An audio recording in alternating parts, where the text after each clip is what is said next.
To the holiday travel nightmare that has left thousands stranded in the Indianapolis International Airport. Numbers from FlightAware show 93% of Southwest flights in and out of Indianapolis today were either delayed or canceled, and 3/4 of its planned flights are delayed or canceled for tomorrow. It's part of a national meltdown, leaving travelers stuck at airports across the country or waiting on hold trying to rebook their flights. Darren Graybill and his family are trying to make it back home to Washington State. He says yesterday they tried flying out of Chicago after staying near Lafayette with his in-laws.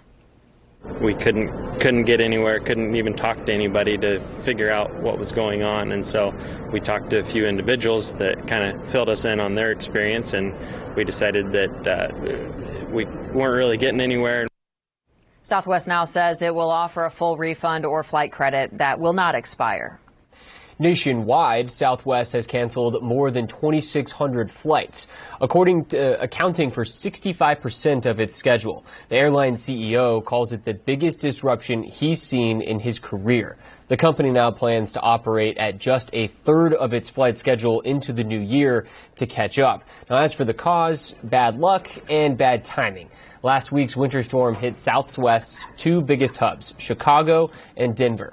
Southwest says they got flight crews and planes out of place, but the head of Southwest Pilots Association says the real culprit is their IT infrastructure for their scheduling software, which is vastly outdated.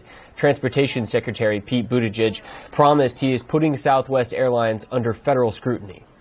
This is an unacceptable situation. You look at the number of passengers who are stranded. You look at how hard it is even to get somebody on the phone to address it. From what I can tell, Southwest is unable to locate even where their own crews are, let alone their own passengers, let alone baggage. So I conveyed to the CEO our expectation that they are going to go above and beyond to take care of passengers and to address this. The U.S. Department of Transportation says it is investigating whether cancellations were controllable and if Southwest is complying with its customer service plan. President Biden is urging customers to check if they're eligible for compensation. Experts say knowing your rights can go a long way if your flight was canceled. We have a list of tips right now on wishtv.com. Grab your phone, scan that QR code you see on your screen. That takes you to this story under the As Seen On section of wishtv.com. There you can find out the steps to rebook your flight under another airline, if you're entitled to compensation, and more information.